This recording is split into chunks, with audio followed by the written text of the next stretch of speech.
Another signing day win for Oregon as they land five-star Matayo Uiagalelei. This really went down last night, Gorney, when word started to break. You were all over it. How big is this one for the Ducks?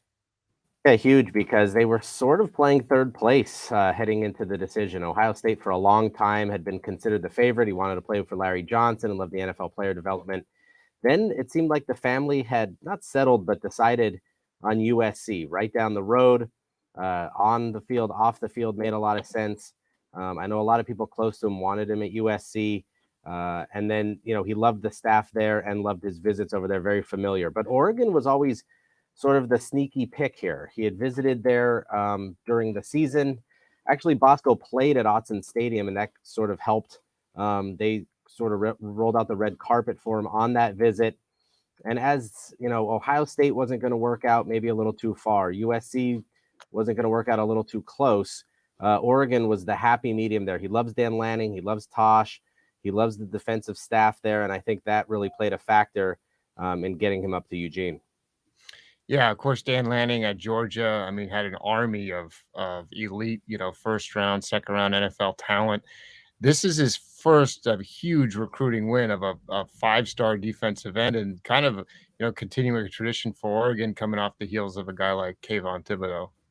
Yeah, well, what's really impressive too is that Oregon just came into Southern California when Mario Cristobal was there and got anybody they wanted.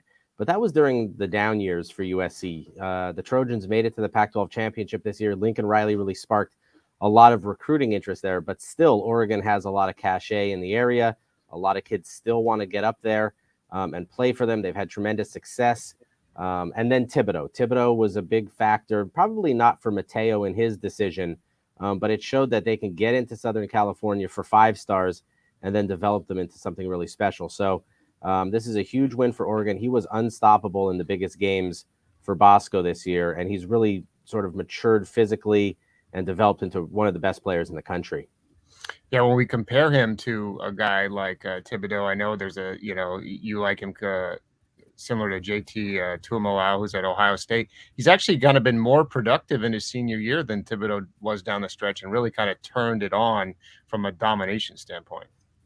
Yeah, we laugh about it now, but when Thibodeau was at Oaks Christian in his senior year, he really was not an unstoppable force coming off the edge. I remember seeing him in the Honor Bowl, kind of went 3 and out and went to the sideline and sat on the bench and waited until he had to go back on the field. And, he clearly dominated at Oregon. He was a first-round pick. He's, done well with the New York Giants. So the talent was there.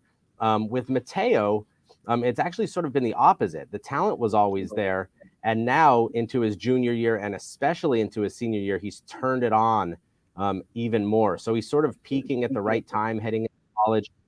Against Modern Day earlier this year, actually in the game that they lost, Bosco lost, he was literally unblockable coming off the edge. And we're talking about a future, high 4-star offensive tackles in DeAndre Carter and Brandon Baker at Modern Day. But Matayo did anything he wanted to do. He got into the backfield at all times.